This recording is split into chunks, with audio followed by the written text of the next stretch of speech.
Salut tout le monde, on se retrouve pour le troisième épisode de la série où je construis un site de zéro en SEO. Le but c'est de vous partager ma façon de faire, mes processus, en même temps d'apprendre au fur et à mesure. Et voilà, on va commencer directement. Aujourd'hui on va voir deux trucs.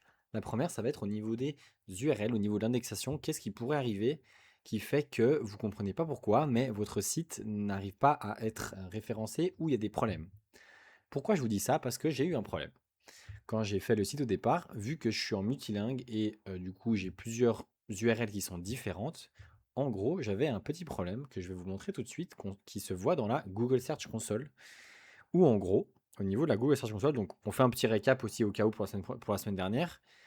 Ça continue d'augmenter les impressions. Encore une fois, ça va lentement vu qu'on commence de rien et je suis quand même pas à fond dessus. Donc on fait gentiment, mais ça monte, ça commence à venir et ça continuera au fur et à mesure des semaines de toute façon. Un petit truc que je vais vous montrer, c'est au niveau du coup de votre Google Search Console. Vous pouvez voir quand il y a des problèmes au niveau de vos différentes URL. Pourquoi? Les URL, on a vu que c'est des URL qui sont uniques. Si je tape /en, c'est une autre URL. Et du coup, ça s'appelle en gros ça s'appelle la canonicalisation. C'est un peu le nom un peu particulier, mais c'est le canonical ici. Le canonical, qu'est-ce que c'est? Sur chaque page, votre page, elle va en gros référencer quelle est la page officielle de cette page-là, quelle est l'URL de cette page. En l'occurrence, sur la page d'accueil, le canonical, c'est le /en sans le slash.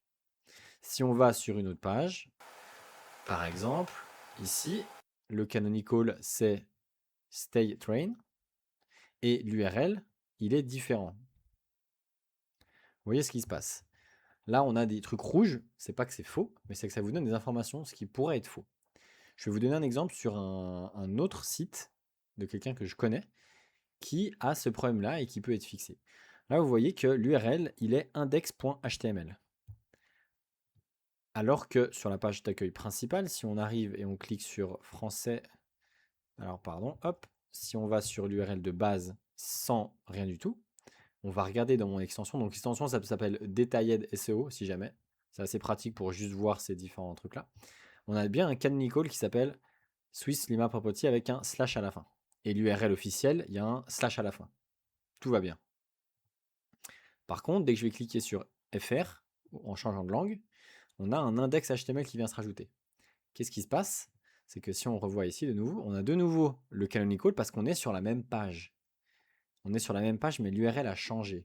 Pourquoi l'URL a changé? Parce que ça, c'est des liens. On le voit en bas à gauche. Je suis en train de vous montrer, mais en bas à gauche de l'écran, on a le lien le lien final de ce bouton. Pareil, là, on a le /en/es. Et donc, c'est-à-dire que quand on clique sur ce lien, on va arriver sur une page qui est celle qui est indiquée. Sauf que, du coup, le canonical de cette page-là, c'est bien /en/, mais nous, on arrive sur une page /en/index.html. Et du coup, la page qui est définie comme originelle n'est pas la même que celle qui est déclarée par la page. Pourquoi c'est problématique? Parce que Google, pour lui, ça, c'est deux pages différentes. Cette page-là, c'est pas la même que celle-ci. Et ça, c'est problématique parce que du coup, ça va diluer les impressions et les clics de votre page. Et ça, c'est problématique parce qu'en gros, il y a plusieurs pages qui vont avoir plusieurs façons d'arriver dessus, alors qu'il n'y en a qu'une seule d'officielle. Comment vous pouvez voir ça? Là, dans la Google Search Console, quand vous mettez un filtre par requête, je vais mettre très très simple, le mot-clé principal, puisque de toute façon, on n'a pas assez de données pour le reste. Mais ici, on va voir toutes les pages qui tombent quand on tape Wildcat Multi. Et là, si on regarde, on a une avec HTTP sans le S, avec un slash. Ensuite, on a le HTTPS avec le slash et le EN. Ensuite, on a le slash FR, donc ça c'est OK. Mais ensuite, on en a d'autres. On a le Wildcat Muay Thai /EN slash. Et vous avez vu que du coup, ben, ça crée des impressions sur les deux, ça crée des clics sur les deux, et du coup, ça dilue la puissance de votre page. Plus votre page, plus vous aurez des trucs qui sont dispersés comme ça, moins ça va vous donner de force sur une seule page. Et le but, c'est d'avoir une page, une intention, et pour éviter ce genre de choses-là. Comment on fixe ce genre de choses-là? Typiquement, on en a encore une autre, hein, la Wildcat Muay Thai slash. Il y a plusieurs choses à faire suivant déjà ce que vous utilisez pour construire vos sites, si c'est du WordPress, si c'est du Webflow, si c'est du Framer, si c'est du Custom Cloud Code. Moi, en l'occurrence, c'est du custom Claude Code, donc c'est assez facile de faire les redirections parce qu'on lui dit les problèmes directement. Et c'est ce que j'ai fait, il faut faire des redirections. Je vais reprendre l'exemple sur le site principal. Donc, on a une autre petite extension qui peut vous être utile qui s'appelle Redirect Path, que vous pouvez aussi faire à la main, hein, mais avec Claude Code, mais là, ça vous donne le visuel. Si je vais taper /en/, et bon, on regarde bien que j'ai bien tapé /en/ dans la barre de recherche, mais ça m'a directement redirigé sur le /en. Et ça, on peut le voir ici sur la petite extension qui va nous dire du coup que, ok, la page avant c'était /en/, et en fait, il y a eu une redirection permanente, c'est un point 308, qui va rediriger sur la page /en. Pardon. Et donc ça, c'est un truc qu'il faut faire au cas où s'il y a des problèmes, parce que si vous ne le faites pas, du coup, et vous avez deux pages différentes. Et ça se fixe au fil du temps. Là, je l'ai fait il y a une semaine, il me semble. Donc le temps que ça se mette à jour, que Google comprenne qu'il y a eu des redirections, ça va se fixer. On peut le voir aussi avec votre terminal. Si vous êtes sur Windows, j'ai fait le petit script. Encore une fois, vous pouvez demander à Google. J'ai fait un tout petit bout de script, pas moi, hein, Claude Code. Et là, bon, vous voyez déjà le truc, mais en gros, je vais aller tester les différentes URL. Donc on voit le Muay Thai avec le slash, le Muay Thai avec le HTTP et le HTTPS, le HTTPS avec le /en, le HTTPS avec le /en/, le /fr, le /fr/, etc., etc. Et là, on va regarder du coup les redirections qui se font. Donc, on a bien le HTTP qui est redirigé vers le HTTPS. On a bien le .com/ qui est redirigé vers le .com/en, parce que c'est ça ma page principale. En gros, il faut que la page finale, celle qui est canonical, ça soit celle-ci. Et que toutes les autres pages, que tous les mauvaises URL redirigent vers votre page canonical. C'est important parce que ça peut, comme j'ai dit, causer des soucis avec vos requêtes et votre ranking général. Autre chose qu'il faut faire attention aussi, typiquement moi quand j'utilise Claude Code et j'utilise Astro pour faire des sites, donc c'est que du statique, il y a du coup ce qu'on appelle, c'est le slash en fait que je parle depuis tout à l'heure, qui est ce petit truc ici à la fin qui va se mettre. Ça pareil, dans le framework Astro, vous avez un système pour dire non, je ne veux pas avoir ces trailing slash. Ça s'appelle le trailing slash, ça peut vous y causer des problèmes parce que ça fait des doublons encore une fois. Donc ça, il faut les enlever. Autant mettre, on n'en met jamais, comme ça c'est plus simple, et du coup par défaut il y aura le slash avec quelque chose, et il n'y aura pas de slash à la fin. Voilà, ça c'était juste pour diagnostiquer, et encore une fois, si vous êtes avec Claude Code, vous pouvez le faire très simplement, vous vous dites, ok, bah, diagnostique-moi ces problèmes qu'il pourrait avoir avec des URL canonical, et mais en sorte, fait les redirections, et enfin, les redirections ils vont être faites dans un fichier du projet, et ensuite, quand vous allez build le projet, Astro, on se rappelle, pour ceux qui ne savent pas, on est en train de construire un site qui est uniquement statique. Donc on crée des pages et ensuite elles vont être générées une seule fois et ensuite elles sont hébergées. Et du coup, ces redirections, elles vont se faire au moment où vous buildez le projet, au moment où vous allez déployer le projet sur votre hébergeur. En l'occurrence, moi j'ai Vercel, mais il y en a plusieurs qui font très bien, Cloudflare, Netlify. Au moment où vous allez déployer, et du coup, il y a ces paramètres-là qui vont être pris en compte et qui seront au fil du temps, encore une fois, il faut laisser le temps à Google de vérifier ça. Vous pouvez le voir aussi avec les redirections ici. Typiquement, j'ai 4 pages avec des redirections. Hop là. J'ai 4 pages avec des redirections. Typiquement, ça, c'est les pages où il y a des redirections. Comme on a vu, c'est ce que j'ai fait. Encore une fois, ça prend un tout petit peu de temps. Mais faites attention avec ces trucs-là parce que ça peut vraiment vous plomber bêtement. Et en fait, on n'y pense pas parce que déjà, c'est quand même particulier comme concept. Et en fait, qu'on ne connaît pas et qu'on fait juste du vibe coding pur, et c'est des choses que Claude Code, il va pouvoir gérer si vous lui dites de gérer. Mais si vous lui dites rien, vous risquez d'arriver sur des sites qui seront, comme j'ai fait l'exemple ici. Encore une fois, l'exemple, il est que pour ces 3 pages-là, hein. Sur toutes les autres pages, il me semble que j'avais vérifié. Là, typiquement, vous pouvez très bien mettre le point HTML. Tant que le canonical, c'est le point HTML, c'est OK. Mais ce qu'il faudra faire attention, c'est que tous vos liens, ils redirigent bien sur cette URL-là. Si vous commencez à rediriger sur, par exemple, je fais un exemple, on va voir si ça passe. Quartier HTML, bon là je pense que ça va bugger. En l'occurrence, ça va bugger parce que du coup, c'est pas la même page totale, hein. C'est normal. Mais faites bien attention, suivant les frameworks que vous utilisez. Avec Astro, typiquement, ça enlève automatiquement les points HTML parce que c'est pas très beau. Mais si vous faites du vraiment pur custom avec juste du HTML, JavaScript, CSS, vous aurez des URL avec le point HTML. Il faut faire attention, comme on a vu, avec ces canonical qui peuvent apparaître, plus ou moins, des fois pas, des fois. Donc vérifiez toutes ces choses-là. Deux extensions, Detailed SEO, qui est celui-ci. Je vous mettrai encore une fois en commentaire, hein. Celle-ci, et puis l'autre c'est Redirect Pass, pareil. Ça c'est pour voir le visuel, mais vous pouvez très bien le faire avec l'autre code, comme j'ai montré avec le terminal. C'était un petit point important que je tenais à dire, parce qu'encore une fois, qu'on débute, on ne sait pas trop. Moi j'ai fait l'erreur alors que bah, je savais ce que c'était, mais parce qu'en fait, il y a plein de petits trucs qui rentrent en compte, surtout avec les frameworks, avec les hébergeurs qui peuvent aussi entrer en compte pour certaines choses. Donc comme ça, vous avez l'information. Maintenant, on va arriver sur un autre truc un peu qui n'a rien à voir, mais je voulais en parler. On va parler du design. Pourquoi? Parce que c'est comme ça que je construis les sites. Je prends en compte que actuellement tout le monde crée des sites avec l'autre code et on arrive quand même sur une bonne base de sites assez génériques et des sites qui se répètent. Et on voit le style quand on arrive sur un site low code, on le voit. Si on a un petit peu l'œil, on le voit. Et du coup, je pense que plus on va avancer, plus on va en avoir. Et les gens vont être habitués à avoir des sites IA un petit peu, et du coup, il y aura plus ce truc de ah, on est sur un site avec une vraie identité. C'est pas mal. Ça me donne envie d'aller voir ce qui se passe et compagnie, et ça me donne un peu confiance aussi. Parce qu'un site avec une réelle identité, un réel branding, eh bah, il va donner plus confiance qu'un site web codé à 100% qui ressemble à tous les autres.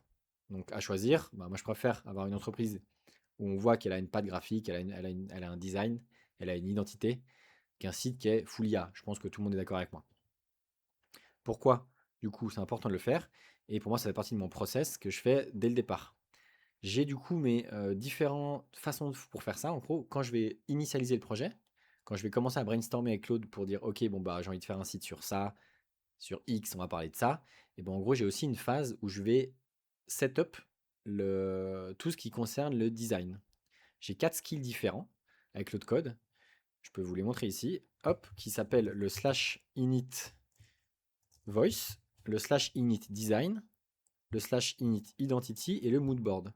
C'est 4 designs, pardon, 4 skills qui vont me setup des fichiers .markdown qui vont me donner, pas à moi, mais qui vont donner à Claude toutes les informations quand on doit créer des pages, quand on doit écrire du texte, quand on doit créer des composants, quand on fait le développement du site, bah, il va se baser sur ces différents skills, ces différents fichiers Markdown. Je vais vous montrer ça tout de suite. Hop. Ici, qui sont dans mes documents du coup.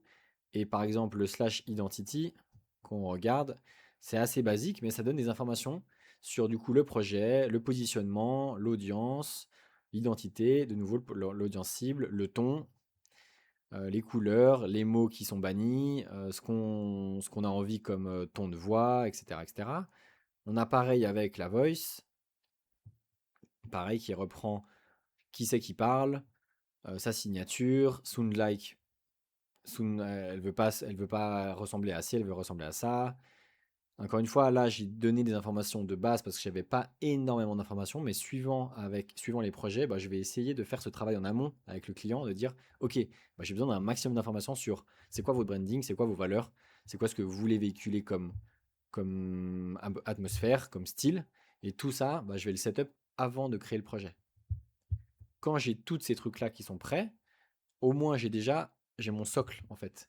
Si vous créez vos socles au fur et à mesure, encore une fois, ça va être le bordel parce que ça va pas être structuré, vous allez perdre du temps. Si vous le faites dès le départ, ça vous prendra plus de temps au départ, mais au moins vous serez clean pour la suite.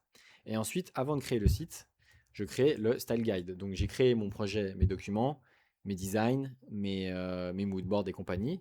Et ensuite, je vais me créer une page style guide qu'on peut accéder, hein, elle est référencée. Bon, elle n'est pas référencée, mais vous pouvez y accéder, elle est publique, où j'ai créé tous mes composants. Là, évidemment que Claude Code, bah, à la base, je lui ai fait, ok, bah, fais-moi une page style guide qui reprend tous les composants, toutes les couleurs, tout ce qu'il faut savoir par rapport au design du site. Mais après, je vais aller créer des composants particuliers, par exemple la navbar, par exemple des différents motifs. Les icônes, je reprends ceux que je vais avoir besoin. Les formulaires, les différentes cartes. Ça, encore une fois, il ne m'a pas one-shot ces genres de choses-là. C'est moi qui ai itéré pour aller, ok, je sais que je vais avoir besoin d'avoir des cards, ce qu'on appelle les composants cards, pour présenter les cours en l'occurrence. Bah, j'ai envie d'un design un peu particulier, j'ai pas envie d'une carte dégueulasse comme ça, basique. Donc, on va itérer pour créer des composants qui représentent vraiment l'identité du projet. Donc, il y a des cartes, il y a des blocs cartes, pareil, il y a des coachs, il y a des citations, il y a des encarts particuliers, des aperçus, des accordéons. Au niveau du logo, les différentes façons de l'avoir, les différents hero sections. Donc j'ai plusieurs patterns de hero section que je peux utiliser à des endroits ou d'autres suivant la pertinence de la page. Tout ça, ça me prend du temps, je le fais en amont, mais pour moi c'est vraiment important parce qu'encore une fois, je tiens à avoir un design qui est cool en fait, d'avoir une vraie identité de marque et que ça se ressente. Donc ça prend du temps et ça demande un skill que malheureusement c'est difficile à automatiser, c'est avoir un petit peu de goût. Et ça vient avec l'expérience. Quand on crée, quand on pratique, bah, vous allez affiner au fur et à mesure votre style, votre façon de faire. Et c'est comme ça qu'on arrive à avoir des designs, pour moi en tout cas pour l'instant, qui sont vraiment pas IA slop. Il y a des façons de faire, on arrive quand même à générer des trucs assez cool avec Cloud Design, mais si on veut vraiment des trucs avec une vraie identité, un vrai branding, pour moi, il faut encore passer par cette phase à la main, parce que c'est ça qui va créer votre, votre patte, votre identité. Claude Code, il va pouvoir faire des trucs, mais ça sera toujours limité parce qu'il n'aura pas ce goût humain. Donc je crée toutes ces pages-là, je crée tous ces composants. Et ensuite, ben, c'est beaucoup plus facile parce que dès que je vais créer une page, bah, il a plein de composants à disposition. Il a juste à reprendre ce qu'il y a ici et à créer les pages. Donc, encore une fois, il y a des trucs que je vais ajouter au fur et à mesure. Évidemment, c'est pas du one-shot pur où je fais tout dès le départ et tout est bien, tout est parfait. Évidemment qu'il y a des trucs qui se modifient au fur et à mesure. Mais j'ai au moins une très très bonne base qui fait que j'évite de perdre du temps sur tout le reste. Et ça, c'est vraiment très important parce que ça fait partie du branding et le branding, on l'a vu que ça va devenir de plus en plus important plus on avance pour plein de raisons. La première, c'est que bah, tout le monde peut créer du contenu autant générique qu'il veut. Donc plus vous allez avoir une patte, plus vous allez avoir une identité qui est tranchée, plus Google aussi va vous donner de la force parce qu'il va voir qu'il y a une réelle personne, il y a un vrai business derrière. Et ça, c'est majeur sur comment ça va évoluer pour la suite. Voilà pour aujourd'hui. Je vais pas faire plus parce que on est déjà à 17 minutes, 18 minutes, facile quasiment. Vous avez comment je travaille sur mon design. Encore une fois, si ça vous intéresse que je rentre plus en profondeur sur les skills, sur comment je les ai set-up et qu'est-ce que ça donne au fur et à mesure, je pourrais faire un truc qui est plus profond. Mais là, au moins, vous avez vraiment la base. C'est comme ça que j'ai fait. J'ai commencé le projet, j'ai initialisé mon document de base et ensuite j'ai initialisé mon identité, mon mood board. Et comment j'ai fait ça? Eh ben, je suis allé voir, je suis allé m'enseigner un petit peu, j'ai essayé d'itérer sur ah, ça pourrait être sympa de faire ça comme ça, les couleurs, ça pourrait être cool de faire ça comme ça. Évidemment que j'ai itéré, parce que ça reste un travail pour moi qui est, encore une fois, il faut le faire de façon manuelle pour avoir un rendu qui, je trouve, est assez cool. Et voilà. J'espère que ça vous a plu. Et on se revoit la semaine prochaine pour parler de la cannibalisation. Cette fois, je vais en parler. Je vais rapidement pitcher le truc en 2 mots, mais concrètement, c'est quand vous avez plusieurs pages qui répondent à une seule intention de recherche. Donc c'est presque ce qu'on a vu avant par rapport au canonical, sauf que le canonical c'est purement technique, alors que la cannibalisation, ça va être avec votre contenu. Et c'est ultra important également, ça mérite d'avoir un sujet à part. Donc on se voit la semaine prochaine pour ça. Ciao tout le monde.